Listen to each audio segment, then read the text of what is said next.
ปิดพามาพี่น้องเอ้ยตอนเช้าอยู่บ้านบ่าวตูนเด้อพี่น้องเด้อเมื่อวานนี้บ่ได้อัปเดตพี่น้องเนาะบ่ได้อัปเดตบ่ได้ถ่ายให้พ่อแม่พี่น้องได้เบิ่งนํกันพี่น้องเนาะเมื่อวานนี้ประเด็นเนื่องจากว่าค่าเวียกแหน่จักหน่อยก็เลยบ่ได้ถ่ายก็พอดีมาถ่ายมื้อนี้พี่น้องเนาะมาถ่ายพี่ให้น้องเบิ่งว่าทางทีมงานได้เฮ็ดหยังแหน่พี่น้องมื้อนี้พี่น้องได้เฮ็ดหยังแหน่แล้วก็ทางสร้างได้เฮ็ดฮอดไซมื้อวานนี้แล้วก็มื้อนี้ได้เฮ็ดหยังพี่น้องเนาะเอากราบทักทายสวัสดีแล้วก็สวัสดีพ่อแม่พี่น้องหมดสุขคนยินดีต้อนรับสู่อาตูน Channel เส้นเก่าเส้นเคยเด้อพี่น้องเด้อพอดีพ่อตูนก็กินข้าวกินน้ำแล้วก็มานี่เนาะมาเบิ่งทีมงานได้เฮ็ดหยังหรือว่าแต่พี่น้องหรือว่าทีมงานสร้างเพิ่นได้เฮ็ดหยังแน่พี่น้องเนาะใน1วันมื้อนี้เดี๋ยวพ่อตูนจะอัปเดตให้พ่อแม่พี่น้องได้เบิ่งนํกันไปพี่น้องเบิ่งนํกันเลย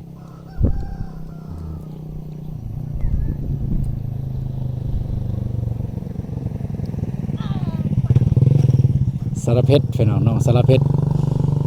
น้องสารเพชรน้องของบ่าวฝนพี่น้องเอ้ยเนาะไปพี่น้องแต่ว่าก่อนอื่นหมดกะสิพาพี่พาน้องเข้าไปเบิ่งอยู่ในก่อน เพราะว่าทีมงานสร้างเพิ่นได้เฮ็ดอยู่ในเมื่อวานนี้บ่ตูนบ่ได้มาอัปเดตให้พ่อแม่พี่น้องได้เบิ่งเดี๋ยวเข้ามาด้านในก่อนมาด้านในก็ประมาณนี้เด้อว้าจ้าแล้วเฉพาะด้านนี้ด้านนี้ย่างไปหน่อยเพราะว่าเพิ่นจงไว้เฮ็ดหยังเนาะด้านนี้เพิ่นยังบ่ทันได้เฮ็ดหยัง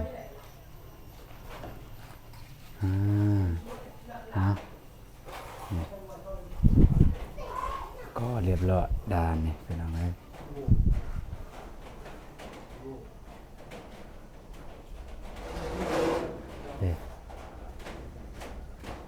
เบิ่งได้ที่ก่อแล้วมันก็งามนี่ยังอยู่ยังขัดอีกทีนึงตัวนี้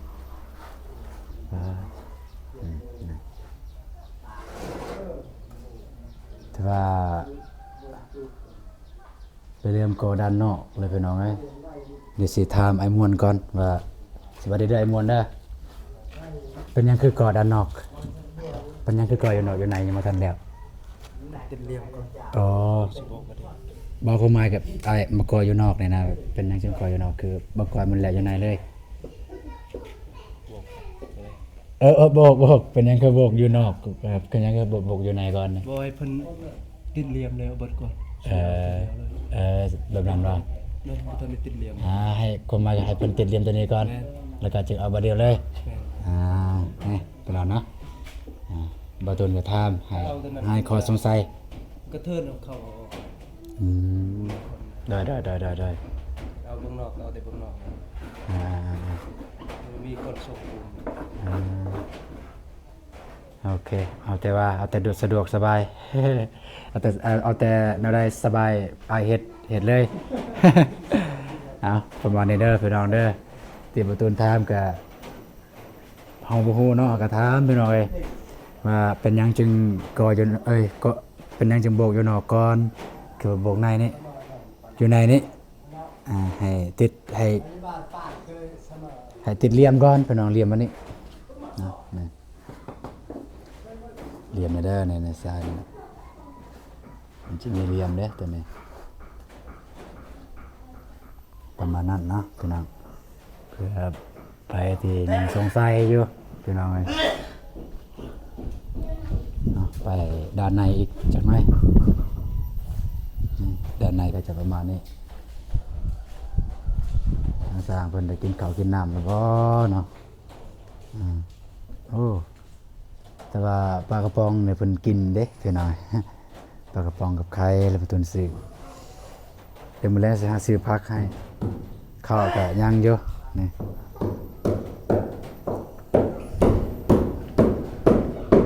ด้านในก็คือเก่าบ่นี่แล้วคือเก่า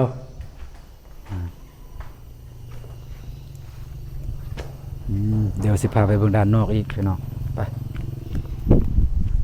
นี่ ด้านนอกของบ้านก็จะประมาณนี้เดี๋ยวจักหน้อยเทจักหน้อยก่อแล้วนะสิให้พ่อแม่พี่น้องสุดท้ายพ่อแม่พี่น้องได้เบิ่งนํกันอีกครั้งหนึง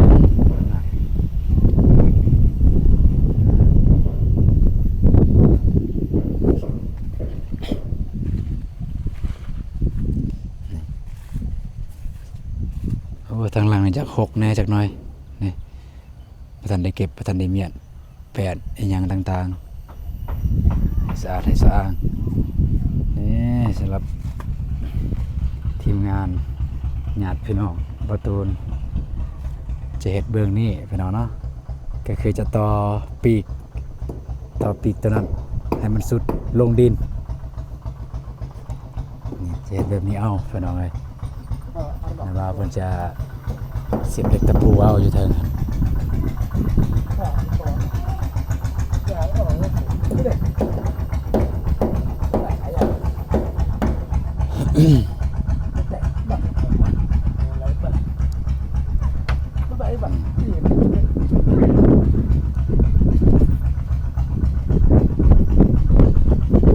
ปีกกับพี่น้องเนาะบ่ตัวเอิ้นว่าปีกพี่น้องเด้อแต่ว่าบ่ฮู้นะศัพท์ทางการเพิ่นจะเอิ้นว่าหยังตัวนี้ศัพท์ทางการของสร้างก่อสร้างปูนสร้างเรือนว่าซั่นซะเพิ่นจะเอิ้นว่าอีหยังตัวนี้แต่บ่ตัวจะเอิ้นว่าปีก ปีกสิว่าขอบก็บ่แม่นสิว่าบัวก็บ่แม่น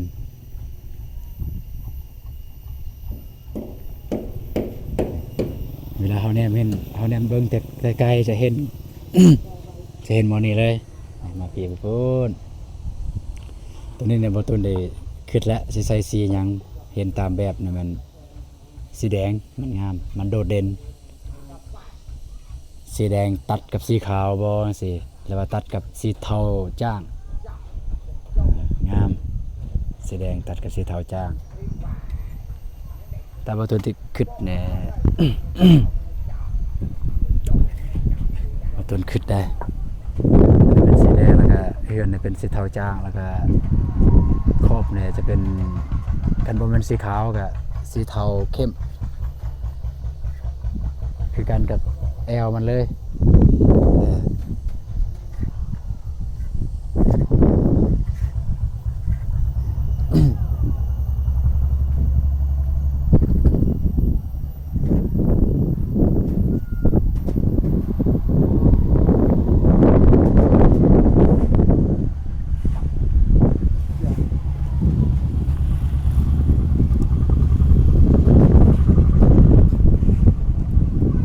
พอดีพอโยปูน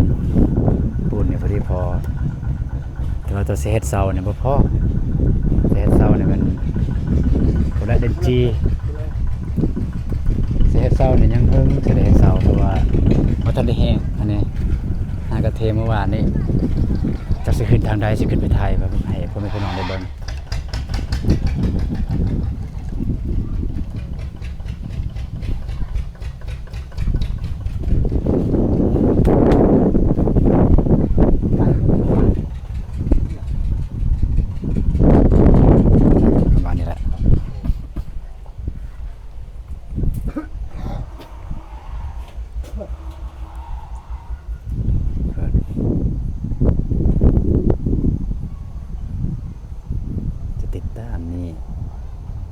เจ้าหน้าที่ทีมงานโบกคนจะโบกเลยจับเหลี่ยมจับยางไว้ไปเพื่อนมา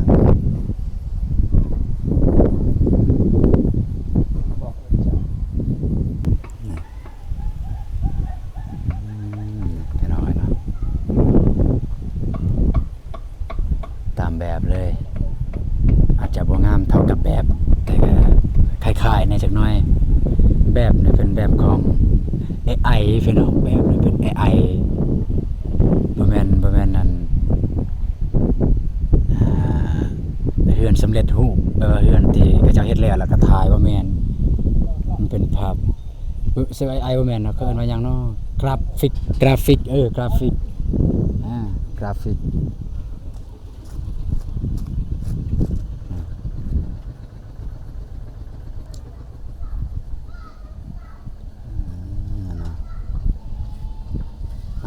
ตามเบิ่งนำกันพี่น้องเสียบ่ตูนก็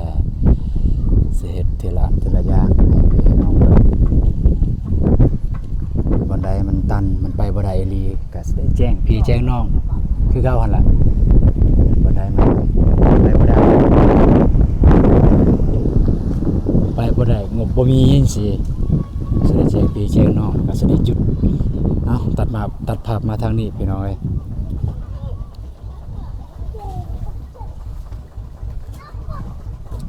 ตัดภาพมาทางนี้โอ้เพิ่นเฮ็ดอยู่นอกแล้วเด้อพี่น้องเอ้ยเริ่มแล้วมันเริ่มโบกอยู่นอกแล้วบ้านเนี่ย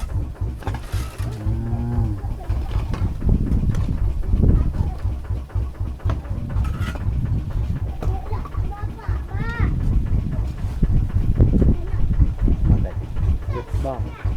ฮะpunya bebek dia tetap belajar mepe kemudian kok pe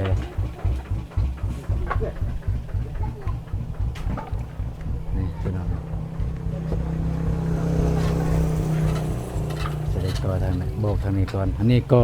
บ่ทันได้แล้วซ้ำนี่พี่น้องเอ้ยบ่ทันได้แล้วซ้ำยังอีกจักก่อนบล็อกกันนี่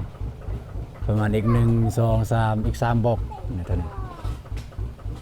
ว่าใส่บล็อก2ซ้อนใส่บล็อก2ซ้อนพุ่นอันนี้ก็กำลังขุดดินอยู่ขุดดินสิก่อ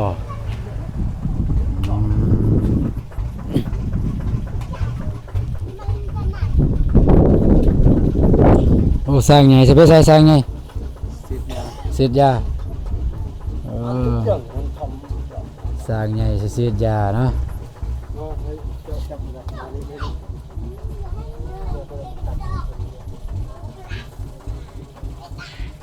ประมาณสำใดประมาณตำลายน้อยก็น้อยเราโซ่ทอดบอสเอาตำตัดเลยตำลายดินมันดินมันเลย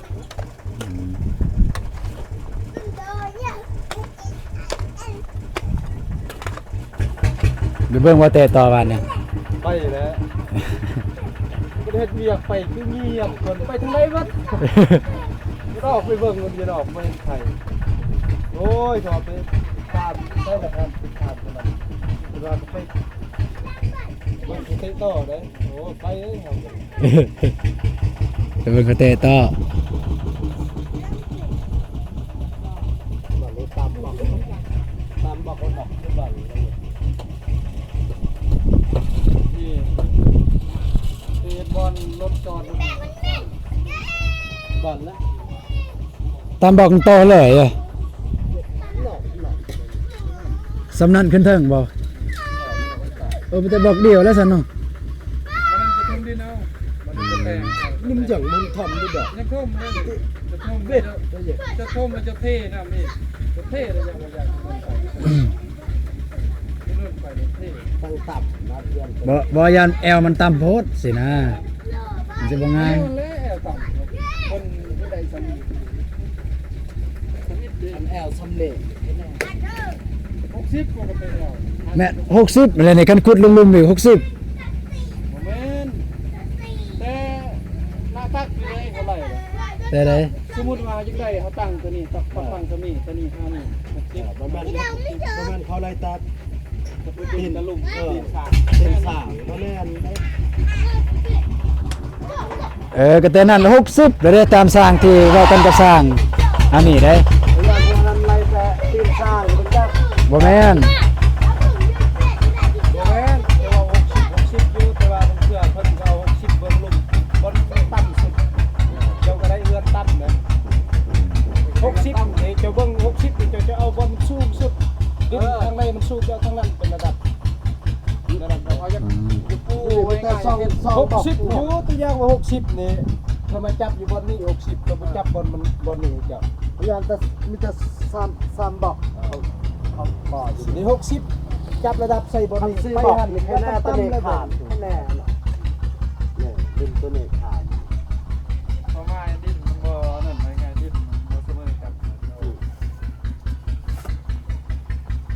เคยตั้งเฮือนเขา ใส่ลองขุดไอ้เบิ่งขุดเลิกไอ้เบิ่งว่าซำใดที่เขาเจ้าได้ก่อไว้อะนะ เลิกกว่านั้นมันกลัวอีกระดับเจ้าทำกันนี่เนี่ย แม่นแหละในคาน ครับพอดี บ่แม่น บ่แม่นเด้อ บ่แม่นบอก บอกก่อนนึงอะไรก่อน ได้อยู่ ได้แหละ ตัวทมนี่ไม่มีปัญหาตัวทมนี่ยังแก้ได้แต่ว่าตัวนี้กันสมมุติว่าใจหาอยากได้ขนาดมันสมมุติว่าแอลมันขนาดมัน40สมมุติเนาะ แล้วว่าเอาแต่ตัวนี้บ่ ที่เขากันจะได้ทุ่มที่เขาไว้ไงจะได้ทุ่มอีกเท่านี้ สิได้ขุดออก ผมก็ชุดของเพิ่นแล้ว ระดับเจ้าเชี่ยวเอาหน้าทางได้มา ก็เอาหน้าผ้า หน้าทางเลยถ้าเจ้าเอาเบางนี้มันลงลายเจ้าก็ได้คุดลงเลยทางหน้ามันนั่นเลยมันเป็น เออ ท่านระดับหน้าแหละมันมานี่แนวนี้เด้ ถึงแล้วเอาระดับอย่างนี้นี่ ก็เราเจ้าอยู่นี่ลกยันเจ้าก็ได้คุดออกแล้วทางหน้าเดินเจ้าไปปรับ จะนั่นก็ได้โบกเลย บ่ เข้าได้ทุ่ม บ่คันสิปรับเนี่ยปรับตัวนี้ปรับแน่นอนนะเรื่องหน้าดินนี่ต้องได้ปรับแน่นอนบันไดมันเนินน่ะเอาออกบันไดมันลุบเขาก็ ดินเจ้าอยู่นี่เจ้าอาจจะได้ทมอีกนะนี่ทมได้100%จะได้ทมนะเด่นตัวนี้เจ้าจะได้ทมนะนี่ ที่นาคุมมาแอวเน็กเยาบา เดี๋ยวเขาว่าทางนี่เจ้าบ่ต้องให้เจ้าบ่ต้องเฮ็ดเฮือนให้มันต่ำกว่าทางมันสูงแบบนี้มันดีแล้ว ต่อไปทางหน้ามีอนาคตเขากูนขึ้นทางเกินเจ้ามันสิอยู่ลุกอีตามเจ้าคนครัวบ้างอะไรอย่างเงี้ย ที่มาหาแต่งเอาเน็กเหล่าไอ้บอกไอ้ตาไอ้มันแต่งนี่แจ้ให้ตักอะ เฮ้ยเดาอยู่มา นี่เจ้าสิได้เอาระดับชำนาญทางแถวนี้มาแล้วแถวนี้เป็นดินลอยแล้วมันเจ้าสิได้เอาชำนี้นะไปปรับเอาตามนาไปตามนาดินไป คันสั้นนี่ก็เอาตามหน้าอันนี้ก่อนเอาตามหน้านี้ก่อนแล้วก็ไปพุ่นเลยอ่าตามหน้านี้อันนี้มันจะสิเอาแต่ได้ที่จริงมันก็เลิกอยู่ตะกี้แต่ว่ามันถึกท่มแน่ก็เลยบ่ได้เลิก จะมา คือว่าแล้วมันใส่ระดับเจ้ามันใส่เบื้องเพื่อตามบนมันโน่นเพื่อกระเบื้องมันลุกจับ ท่านเขาจับระดับตัวนี้แค่แน่60มานี่ 60อยู่หันสูงแล้วเบื้องนั้น แต่จริงตอนนั้นเว้ากันก็ เขาบ่จับว่าเบื้องมันสูงเขาเวียกกอภาษาสูง 60ฝาสาวตอนนั้นได้เว้ากันนั่นเด้ 60แต่ว่าเขา สัญญาเรา60เนาะ แม่น 60แต่ว่าบอลต่ำแล้วเขาจับอยู่ต่ำ พอดีเลยนะรวมตัวนี้พอดีเลยนะ คัน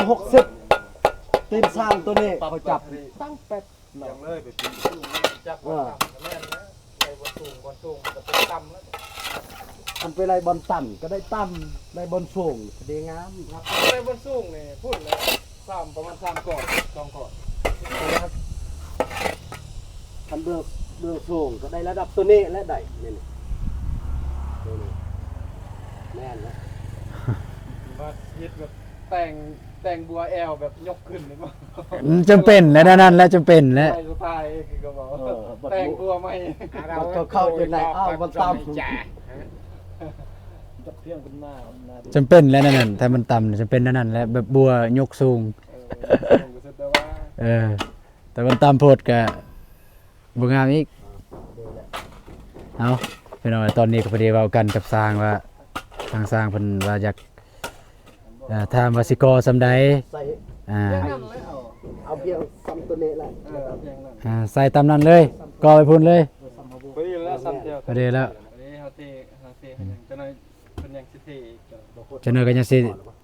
บัดเทเจังเนอก็ต้องได้เทซ้ำเพียงมอนี้เพราะว่านี่ตัวเก่าเด้ตัวสร้างเพิ่นเฮ็ดพี่น้องเอ้ยตัวทีมงานสร้างแดงเพิ่นมาเฮ็ดตอนนั้นนี่นะ ซ้ำ80เนาะ90 ประมาณนั้นแหละ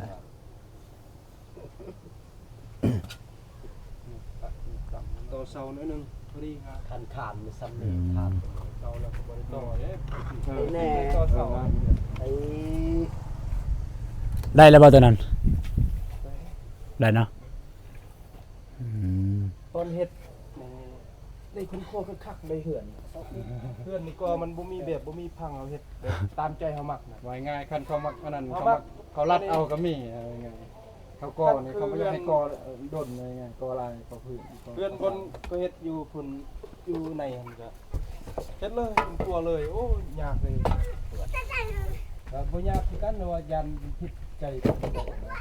ชนคนตัวเลย แม่นอ้าวประมาณนี้เด้อพี่น้องเด้อพอดี ประมาณนี้ ได้คุยกันกับทางทีมงานสร้างเพิ่นว่าสิก่อสำใดสำหรับแอลความลึกความหน้าประมาณใดนะที่จริงบ่ตูนก็จะได้แต่ลุ่มแต่ทางสร้างเพิ่นแนะนำว่าคันสิเอาแต่ลุ่มมันบ่ถึกบางนั้นอีกเพราะฉะนั้นเราก็ต้องก่อแต่ทางหน้าหั่นทางหน้าสำใดก็ก่อทางนั้นไปพุ่นเลยก่อเลยโบกนี่นะโบกบ่ตูนมักลงก่อกับโบกนี่โบกนี่จะเอิ้นว่าก่อเอ้ยนะ ครึ่งก่อนครึ่งก่อนครึ่ง เอา ก่อ จั น บจังหวะประทานอันนี้เนี่ย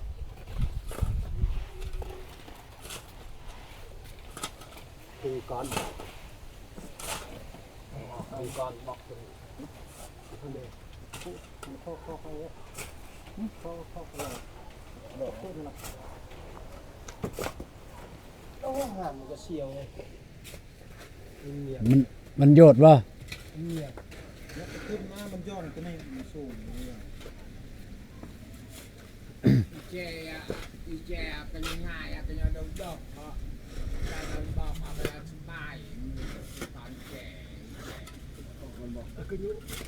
สบายเนาะ ก็ยังสบายเองก็คือ สบายแก่ ปรึกษาหารือกันนะแบบใดมันง่ายแบบใดมันบ่ยุ่งบ่ยาก ลายใหญ่ตัดก็บอก แต่ว่าทางหน้านี่ค่อนข้างว่าจะโบกไว้พี่น้องเพราะว่าบ่ได้หน้าปานใด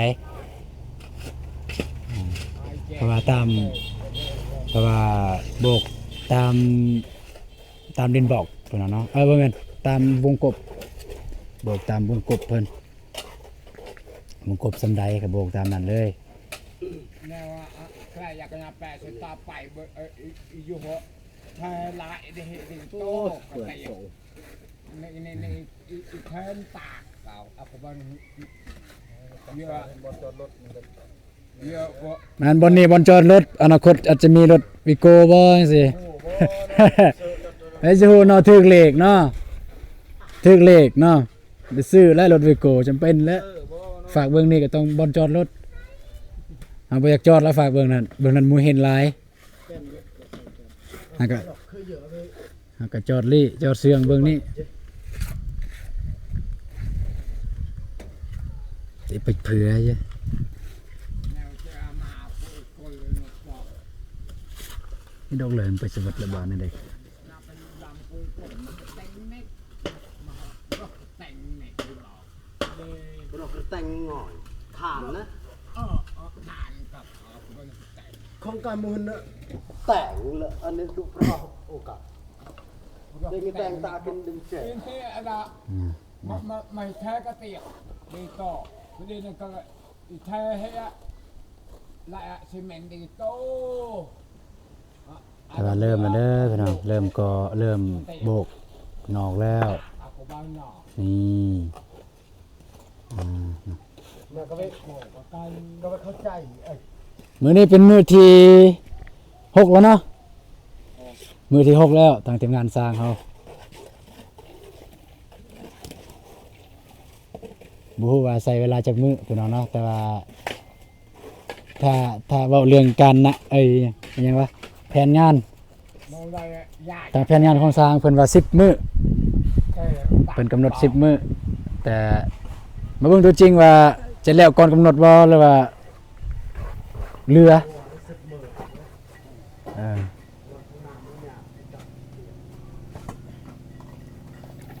เพราะว่าทางทีมงานสร้างเพิ่นก็จักอยากเบิ่งแหวบ่ จักอยากเมียยามลูกเมียบ่จังซี่โดยเฉพาะสร้างหน่วยเนี่ยโอ้ดนแล้วบ่ได้เห็นผู้สาว อยากแหวแล้วเนาะ ยาแมวโอน ย างกลับก่อน ไอ้ม่วนไปแล้วเพิ่นว่าจะอยากยามแหวเพิ่นว่าโอ้ยแหวเจ้าของนี่ มีลายแหวเด้ อ่า ยามข้างโลก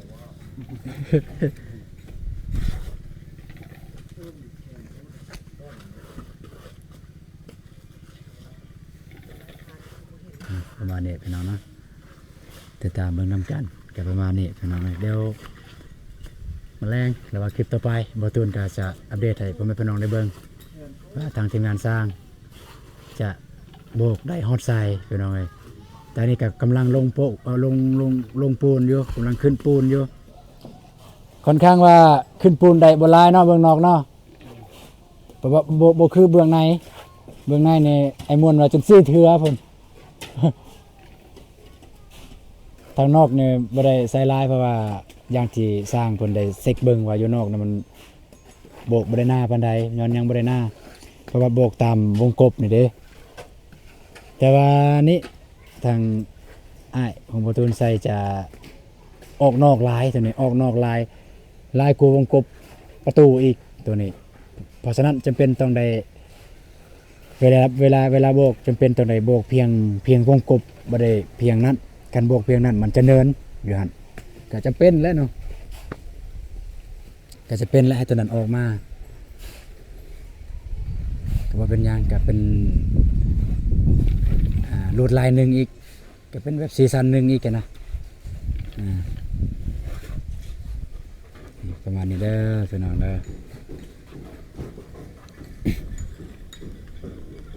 ทางทีมงานสร้างกันแต่ว่าอยู่ในนี่มันจับเหลี่ยมก่อนนี่จะจับเหลี่ยมอันนี้เราเนี่ย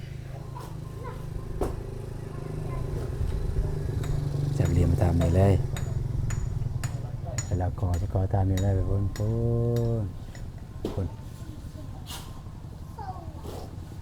เวลาโบก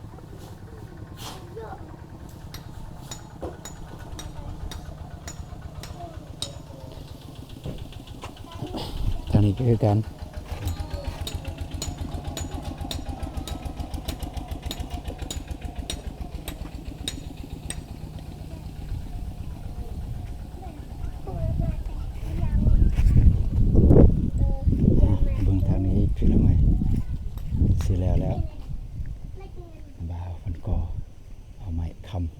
สิลม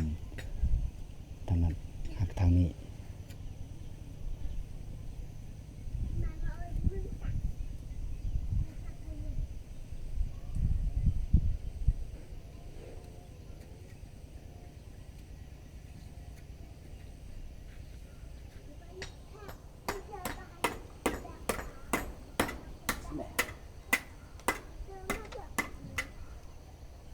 คือรอบาทในอำปงกับเนาะ ถ้ากระแสแบบนี้ต่อเป็นกระแสง่ายแล้วง่ายคือสายต่อเราสายเราก็เนี่ยกระก็ได้ที่จริงกับหมามันยันมีสักแหล่อยู่ตักเจลเจลดูต่อตัวนั้นอะไรตัวหอยนี่หนักมันไหนหรอกประเดี๋ยวเราเรื่องจะขึ้นไปเรื่องว่ายังไปปรับอยู่เทิงครับปรับอยู่เทิงให้มันเพียงให้มันเรียบเพราะว่าเมื่อวานนี่บ่อยากเรียบปานใดอยากขึ้นไปปรับเทิงครับสมัยหนอกต้องมีแจกกันยันนี่มึงจะทานเนี่ยมึงทหารคือแบบประมาทไม่บอกได้หมดทหารก็ประหารก็แบบโดนหมดประมาณนี้เป็นเนาะโอเคพี่น้องเนาะก็ติดตามเบิ่งมื้อแรงอีกเด้อพี่น้องเด้อก็สำหรับคลิปนี้บ่ทุนสิได้จบคลิปเพียงเท่านี้ก่อนพี่น้องก็บ่ได้มีหยังมากมายมาอัปเดตให้พ่อแม่พี่น้องได้เบิ่งเลยลมพัดบ่ทุนก็มาอัปเดตให้พ่อแม่พี่น้องได้เบิ่ง เฮือนทางสร้างเพิ่นได้ก่อเพิ่นได้โบคอร์สไซต์แล้วก็ทางทีมงานไอ้น้อง ประเทศอย่างแน่ก็ตามนี้แหละตามที่ประตูได้ทายให้พี่ให้น้องได้เบิ่งนํกันความคืบหน้าในมื้อนี้ก็จะประมาณนี้เดี๋ยวมื้อแลงประตูก็สิทายให้พี่ให้น้องเบิ่งนํกันอีกว่าทางทีมงานได้เฮ็ดหยังแน่ได้เฮ็ดรถไซต์ไปพี่น้องเจอกันในคลิปต่อไปเด้อพี่น้องเด้อสำหรับคลิปนี้ขอตัวลาไปก่อนสบายดีพี่น้องไป